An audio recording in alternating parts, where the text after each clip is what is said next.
صلی علی رسوله الكریم بسم الله الرحمن الرحیم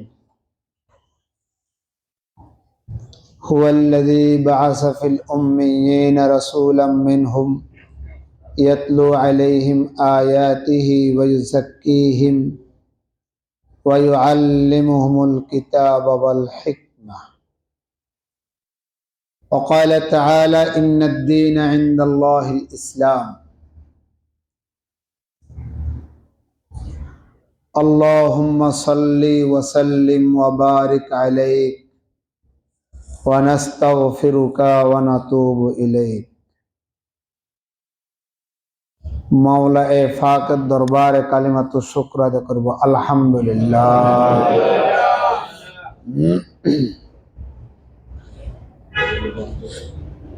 আমাদের মধ্যে অনেকেই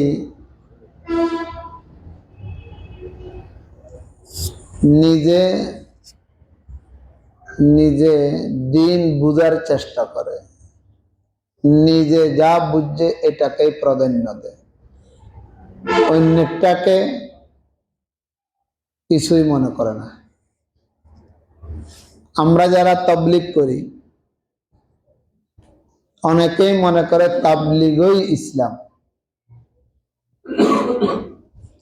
যারা আমরা তালিম নিয়ে আসি,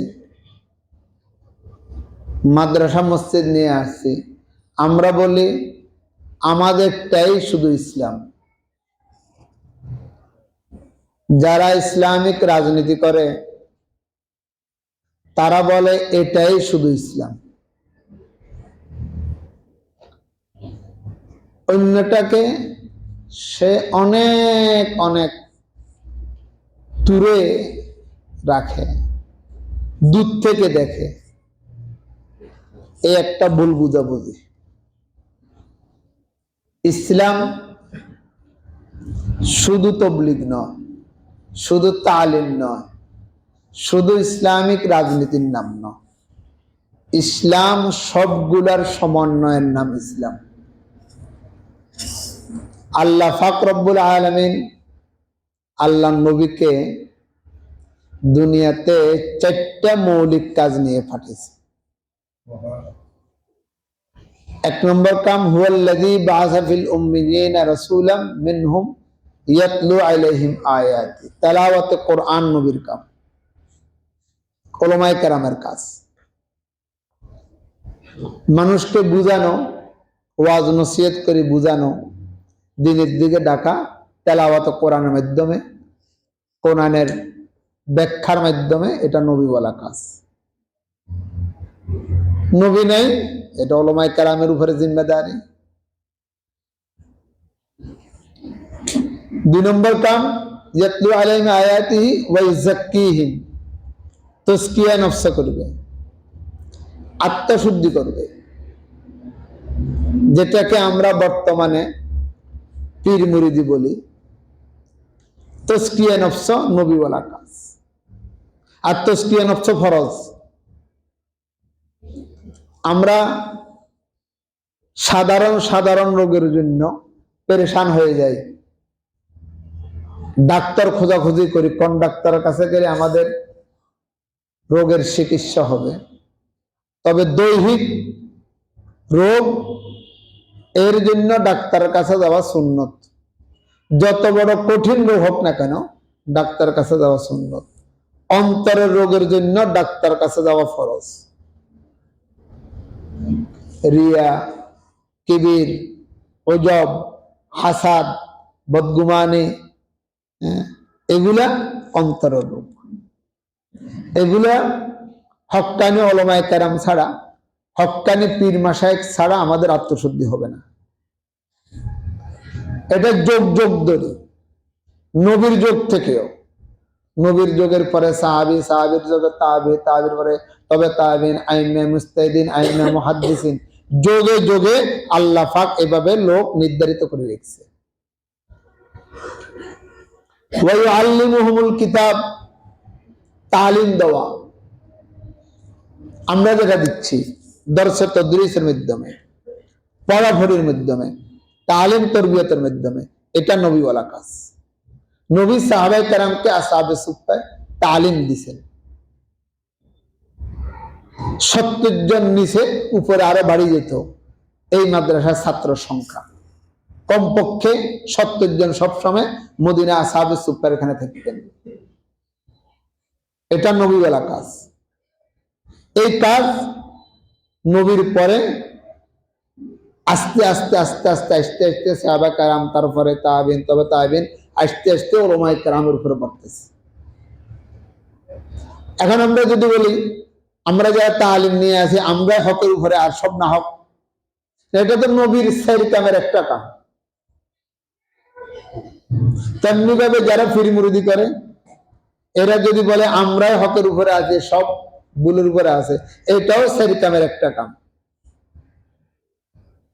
যারা ওয়াজ নসিহত করি আমরা দিনের কাজ করতেছি, আর কেউ দিনের কাজ করেন, এটা চার কামের একটা কাম। নবীর 4র্থ নম্বর কাম ওয়াল হিকমা, যখন যেটা সামনে আসে অবস্থা বুঝি কাজ করা। যদি স্লোগান দিতে হয় স্লোগান দিব, মাঠে নামতে হলে মাঠে নামবো, রাজনীতি করার প্রয়োজন হলে রাজনীতি করব, ভোট করার দরকার হলে ভোট করব, সিয়াসত করার দরকার হলে সিয়াসত করব। এটা হচ্ছে ওয়াল হিকমা। যোগে যোগে কিয়ামত পর্যন্ত এই দল কিয়ামত পর্যন্ত থাকবে। এটা চার কামের এক কাম নবীর। কে যদি শুধু ইসলামী রাজনীতি করি আর স্লোগান কদ্দুর দিই আর গরম বক্তব্য কদ্দুর দিই, যদি বলে আমি হকের উপরে আছি, এটা বল। হ্যাঁ, যেরকম আমার শরীর মাথা থেকে পা পর্যন্ত পুরাটার নাম শরীর। কেউ যদি শুধু হাতটা শরীর বলে, মানুষ বলে, হাত একটা মানুষ ন, পা একটা মানুষ ন, মাথা মানুষ ন। হ্যাঁ, মাথা শরীরের গুরুত্বপূর্ণ একটা অংশ, তাই বলি মাথাকে কেউ মানুষ বলে না। কে কয় কল্লা একটা ফলে দিচ্ছে, মাথা একটা ফলে দিচ্ছে, মানুষ একটা ফলে দিচ্ছে কয় না, হাত একটা বলে। সবগুলোর সমন্বয়ের নাম মানুষ। তালিমের নাম, তবলীগের নাম, সিয়াসতের নাম, তরবিয়তের নাম, তাজকিয়া নফসের নাম, সবগুলো মিলাইয়া তার নাম হচ্ছে ইসলাম, তার নাম হচ্ছে দ্বীন। এখন মাঠে ময়দানে খুব তুমুল যুদ্ধ চলতেছে। কেউ ইসলামী রাজনীতির বিরুদ্ধে, কেউ ইসলামী রাজনীতির পক্ষে রইয়া তবলীগের বিরুদ্ধে, কে এটাকে বেদাত বলে, কে এটাকে বেদাত বলে। উভয় গ্রুপ সীমা লঙ্ঘনকারী। কেউ যদি বলে তবলীগ ছয় চুলুর করে বেদাত, কেউ যদি বলে তবলীগের এই উসুল না মানিয়া শুধু কোরআন হাদিসের উপরে ওয়াজ করবে, সবাই সীমা লঙ্ঘনকারী। ভুল বুঝাবুঝির ভিতরে আছে। একটাকে প্রাধান্য দিতে যাইয়া আর একটাকে হেয় করা যাবে না। আমি একটাকে প্রাধান্য দিতে যাইয়া আর একটাকে হেয় করবো, বাপকে সম্মান দিতে যাইয়া মাকে বেইজ্জতি করবো, মাকে ইজ্জত দিতে যাইয়া বাপকে বেইজ্জতি করবো, এটা কখনো সম্ভব না। সবগুলোর সমন্বয় নিয়ে চলা, এটার নাম দ্বীন, এটার নাম শরীয়ত। আর আমরা হচ্ছি পাগলের জাত। আমরা যারা শ্রোতারা আছি বেশিরভাগ পাগল। আমি একটা গরম বক্তব্য দিছি, তো সবাই আমার সাথে জি ঠিক, এরপরে ওনার পরে যদি হিন্দিতে যে বক্তব্য দিয়েছে এটার বিরুদ্ধে বক্তব্য দিই, তখন সবাই বলে জি ঠিক, ব্যাকের লগে ঠিক, ব্যাকের লগে গিয়া ঠিক। এই আমগোর কথা কইয়া আমরা ব্যাকের লগে ঠিক, বুঝুক আর না বুঝুক। আর স্লোগান হচ্ছে এটার উপরে কে কত বড়, কে কত হক্কানি আলেম, হক্কানি পীর, এটা দেখার ন। দেখতে হবে যে কথাটা কোন হক দলের বিরুদ্ধে যাচ্ছে কিনা। আমি পীর মুরিদি করি তাই বলে আমি সিয়াসতকে খারাপ বলবো, আমি সিয়াসত করি তাই বলে তবলীগকে খারাপ বলবো, তবলীগের ভুল ধরবো। হ্যাঁ, ভুল থেকে সংশোধন করে দেওয়া, এটা মাঠে ময়দানে না, এটা মশওয়ারা ভিত্তিক। মশওয়ারা ভিত্তিতে হবে, পরামর্শের ভিত্তিতে হবে। মশওয়ারা না মানার কারণে আজকে সারা বিশ্বে দ্বন্দ্ব চলতেছে, মারপিট চলতেছে, দুই গ্রুপ হয়ে গেছে। মশওয়ারার ভিতরে খায়ের, মশওয়ারার ভিতরে বরকত। আর মশওয়ারা মাঠে ময়দানে না, মশওয়ারা শ্রোতাদের সামনে না, মশওয়ারা বড়দের সাথে বসবে। আমি একটা ভুল করছি, তাই বলি মার্কেটে বললে হবে না, এটা তো বলতে হবে যাদের কাছে বললে সুরা হবে, যাদের কাছে বললে সমাধান হবে, তাদের কাছে আমরা বলবো। এই একটা ভুল বুঝাবুঝি আমাদের ভিতরে হচ্ছে। আর একটা কিছু হলে, বর্তমানে মোবাইল আছে, ফেসবুকের ভিতরে খুব লেখালেখি পক্ষে বিপক্ষে চলতেছে। দ্বীনের যত সওদা আছে, দ্বীনের যত অংশ আছে, দ্বীনের যত প্রকারের শাখা প্রশাখা আছে, সবগুলাকে আমি দিল থেকে, অন্তর থেকে সমর্থন করতে হবে। হ্যাঁ, তবে আমি একটা নিয়ে আসি, এটা হচ্ছে ভিন্ন কথা। আমি তালিম নিয়ে আসি, আমি তবলিগ করতে পারতেছি না, তবলিগকে পছন্দ করতে হবে। আমি তবলিগ নিয়ে আসি, আমি তালিম করতে পারতেছি না, তবে তালিমকে পছন্দ করতে হবে। আমি সিয়াসত নিয়ে আসি, রাজনীতি নিয়ে আসি, আমি তবলিগ করতেছি না, তবলিগকে আমাকে পছন্দ করতে হবে। এটার নাম দ্বীন, এটার নাম শরীয়ত। একটা করে আর একটাকে হেয় করা, এটা ভুল। অনেকে মিম্বরে বসলে, চেয়ারে বসলে, বক্তব্য দিতে গেলে হুঁশ থাকে না কি করবো আর না করব। যাতে করি জাতির ক্ষতি হচ্ছে, জাতি বিভ্রান্ত হচ্ছে, জাতি তো অবুঝ। আমরা বুঝওয়ালারা কথা বলতে বড় হুঁশিয়ার, একটু ব্যস্ত হলে এটা নিয়ে জাতি তামাশা করতেছে। হয় কথাটা ঠিকই কইছে, তবে কথার ভঙ্গিমা কত জানানো, কথার কাইফিয়তটা সুন্দর না হওয়ার কারণে অসুন্দর হয়ে গেছে। সিটেঙ্গেরা আবার আমি বহুদিন পর্যন্ত মোবাইলে ওয়াজ দিই না, আজকে দিতেছি। সিটেঙ্গেরা গ্রাম্য ভাষায় কয় কাফড়ের মা, তার সুন্দর কাফা লাগবো নি, কইছে নি কথা। এটা শুনতে কত সরম না, কথা মতো ঠিক কইছে, মানে 70 টাকার কাপড় লাগবে না। তবে বিশ্রী ভাষা, এটা দেখতে সুন্দর না, আরেকজনে শুনলে এটা বেয়াদবি মনে করব।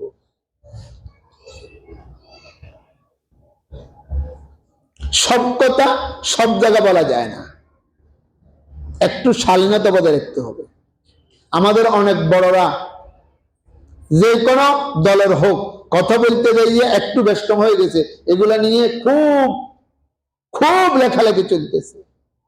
আপনারা তো আমার থেকে ভালো জানেন, আমি তো তা বুঝিও না, কে বললে দেখালে তখন বুঝি আর কি। জমানা বড় কঠিন, হিসাব দিতে হবে, কথা মাফি মাফি বলতে হবে। সব হক কথাও সব জায়গায় খাটে না, সব হক কথা সব জায়গায় খাটে না। এটার অর্থ এই নয় আসাকেতু আনাল হককে শয়তানুন আকরাসু, হাদিসে আছে হক কথার থেকে চুপ থাকা বোবা শয়তান। তবে সব জায়গায় এটার পরিবেশ নেই, এটার থেকে তুমি চুপ থাকো। আল্লাহর নবী সাহাবী রাসূলকে মুনাফিকের লিস্ট দিছে, কইছে এটা এখন প্রকাশ করিও না, এটার এখন সময় আসে না, এটার এখন কি আসে না, সময় আসে না। কথা তো সত্য, এরা মুনাফিক, এখনো প্রকাশের সময় আসে না। হযরত আবু হুরায়রা কয় মান ক্বালা লা ইলাহা ইল্লাল্লাহ দাখালাল জান্নাহ, যে বলবে লা ইলাহা ইল্লাল্লাহ দাখালাল জান্নাহ। দাওয়াত দিবার যে হযরত ওমর কয় আবু বকর তুমি দাওয়াত দিতে ইতিনো লা ইলাহা ইল্লাল্লাহ বলে দাখালাল জান্নাহ কথাই কইছে। কয় নবী কইছে কোথায় না, মানে একবারে বুশকি দিয়ে মারছে, ভং করে যাই বানিতে হচ্ছে। আবু হুরায়রা লম্বা ছোটা কথা, মিশকাত শরীফের হাদিস। আবু হুরায়রা কেন্দ্রে কেন্দ্রে নবীর কাছে গেছে, নবী খাইছে খাইছে কে রে, কয় এই কারবার, কয় হাতে এইভাবে করবো, তা ওমরও ফিসকেনা দিয়ে আইস কামনে কইছে না তোরে যে হাতে কলমা হইলে ব্যক্তি যাবো কইছি তো কত হাতের মাইলি দে কাতেরে কইছি ওয়াজিন করতো না হাতে করবো হেলে নাচ্ছি কিনলে করতো না ওয়াজাই না ওয়াজ করবো লেখেছি নবীও কর এটার এখনো সময় আসে না এখন যদি শুধু লা ইলাহা ইল্লাল্লাহ দেখার জন্য হাতে কলমা হইলে হাতে নামাজ হতো না রোজা রাখতো না ইবাদত বন্দি করতো না বহু কলমা হইলে তো ব্যস্ত যাবো আর কি কাম এটার এখনো সময় আসে না আল্লাহ নবী কো কথা ঠিক আবু হুরায়রা ওয়াজিয়ান করিও না কথা বুঝছেননি তাহলে সব হক কথা সব সময় বর্ণনা করা যায় না কত বড় হক তবে এটার এখন পরিবেশ নয় হাদিসে বহু হাদিস আছে যে আল্লাহ সাহাবে কেরাম বলে এটা আমার কাছে ছিল তা আমি অতদিন পর্যন্ত গোপন রাখছি এখন আমি মারা যাব না জানি আমার হাদিসটা থাকি যায় এই জন্য আমি বর্ণনা করে দিছি কি বুঝলো কি বুঝলাম যে সময় মতো বর্ণনা না করলেও দিন যদি সে ফকিহুদ দিন হয় মান ইউরিদিল্লাহু বিহি খাইরান ইউফাক্কিহু ফিদ্দিন সব কথা বলা যাবে না সত্য কথা মেলা কথা আছে বলা যায় না বলি দিলে আমি একটা কিছু হয়ে গেলাম অনেকে দেখে আরে বলি ফেলছে আমরা এগুলা নিয়ে টানা হেঁচড়া করবো না আজকে আমার বয়ানে অনেকে যদি কেউ শুনে কমেন্ট করবে কেউ খারাপ করবো হাতে লিয়াজু করে চলছে এর কথা কয় না হাতে ব্যাখের বালা করে চলছে তো ন বুঝলে যাওয়া হয় আর কি ন বুঝলে যাওয়া হয় আগামী সপ্তাহ দাওয়াত তাবলীগের নিসবতে বিশ্ব ইজতেমা আলহামদুলিল্লাহ বলেন আগামী জুমা বিশ্ব ইজতেমা মাঠে হবে আমরাও যাব জুমার আগে যাই আর পরে যাই যাবো ইনশাআল্লাহ আমি তরতিবও রাখছি এইভাবে দাওয়াতও খালি রেখছি করজ দিয়ে রেখছি ইজতেমা লিখে রেখছি দাওয়াত আসছে দাওয়াত মানা করে দিছি একটা দাওয়াত মানা করছি এরা মানতেছে না আবার মানা করুম যদি ন মানে তো জুমা পড়া মাগরিবের পরে বয়ান করিয়ে তো শনিবার রবিবার থাকবো আর যদি মানাতে পারি তাহলে ইনশাল্লাহ জুমার দিন সকালে চলে যাব বৃহস্পতিবারে যেতে পারবো না আমাদের তনজিমের পরীক্ষার জিম্মাদারি আছে ফেনী জেলার তনজিমুল মাদারিসুল কওমিয়ার পরীক্ষা ওলামাদের মাদ্রাসা এই জন্য যেতে পারবো না আমি আপনাদেরকে বলবো নিয়ত করেন সারা বিশ্বের থেকে মানুষ লক্ষ লক্ষ টাকা খরচ করে সময় নিয়ে আমাদের বাংলার জমিনে আসতেছে অন্য বছর যাওয়া আর এখন যাওয়া বেশ কম আছে বেশ কমের জন্য যে হক ন সে লোক দেখাইয়া হকের দাবি করে আমি হক আমি হক হইয়া আমি আমার হকে প্রকাশ কেন করব না আলমী সুরের মাধ্যমে সুরাই নাজামের মাধ্যমে কেউ যদি বলে জোবার পন্থী বলতে কোনো পন্থী নেই সাত পন্থী আছে জোবার পন্থী নেই কথা কয় না ঠিক সাত পন্থী আছে হাতে একটা ব্যক্তি আর সারা বিশ্বের আলমী সুরার তত্ত্বাবধানে যেটা চলে সেটা হচ্ছে আলমী সুরার মাধ্যমে সুরাভিত্তিক যেটা চলে দুটো পর্বে ইজতেমা হবে আগামী শুক্র শনি রোববারে মুনাজাত এরপর মধ্যখান দিয়ে একদিন দিন খালি থাকি এবার 4, 5, 6 আবার ইজতেমা দোনো পর্ব উলামায়ে কেরামের আলমী সুরার মাতাহাতে ইজতেমা হবে আলহামদুলিল্লাহ দুই পর্ব করতেছে জন্য যে গত বছর যারা গেছে বসার জায়গা পায় না রাস্তার মধ্যে শুয়ে গেছে না খানা ভাগ করবো না চলাফেরা করবে সব দিকে তাকাইয়া দুই পর্ব নিছে জেলা ভাগ করে দিছে আমরা প্রথম পর্বে ফেনীওয়ালারা নোয়াখালীওয়ালারা দ্বিতীয় পর্বে তো যারা নিয়ত করেন না অফিস হলে অফিস থেকে দোকান হলে দোকান থেকে স্ত্রী হলে স্ত্রীর ছেলে হলে ছেলের থেকে ছুটি লইয়া এখনই যোগাযোগ করেন আমাদের এখান থেকে আমরা সব ছাত্র শিক্ষক যাইতাম তবে আমরা পড়ছি বিপদে যে সপ্তাহ ইজতেমা শেষ হবে ওই সপ্তাহের শেষে দিয়ে আমাদের পরীক্ষা পুরা বাংলাদেশের ইত্তেহাদের পরীক্ষা ব্যাপক পরীক্ষা এটা তো আল্লাহর রহমতে বোর্ড পরীক্ষা তো যারা উলামায়ে কেরাম যাবে কিছু ছাত্র যাবে আর তারা বলে ছাত্র দিয়ে মাঠ ভরা আম সাধারণ নাই। যাই দেখো কজন গেছে ওলামায়ে কেরাম, কজন গেছে ছাত্র, আর কজন গেছে আম সাধারণ। একটা খারাপ, তাদের বিকৃত মিথ্যার উপরে মিথ্যা কথা বলিয়া মানুষের ঈমান নষ্ট করতেছে। নাউযুবিল্লাহ। আবু জেহেল মুসলমানদের উপর আক্রমণ করছে, গুমের ভিতরে আক্রমণ করছে, জব করছে, এটার কোন নজির নেই। ফেরাউন মুসা আলাইহিস সালামকে কষ্ট দিছে, সিপ্তিদেরকে কষ্ট দিছে। মুসা আলাইহিস সালামের গোত্রের নাম সিপ্তি, ফেরাউনের গোত্রের নাম, ফরিকের নাম কিপ্তি। গুমের ভিতরে জব করছে, এটার কোন নজির নেই।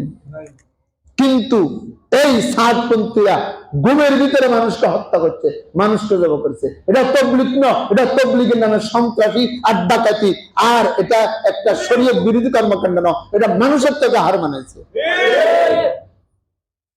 এই মুহূর্তে আমাদেরকে হক্কানি উলামায়ে কেরাম যেই দিকে আমাদেরকে বলে, আমরা উলামায়ে কেরামকে মুরব্বি মানি। উলামায়ে কেরাম আমাদের সেরেতাজ, উলামায়ে কেরাম আমাদের ইনজিল, উলামায়ে কেরাম আমাদের রাহবার। আমরা উলামায়ে কেরামকে মুরব্বি মানি। উলামায়ে কেরাম যেভাবে দিক নির্দেশনা দেয় আমরা এভাবে মানতে রাজি আছি। আছেন ইনশাআল্লাহ। আল্লাহ সবাইকে তৌফিক দান করুন।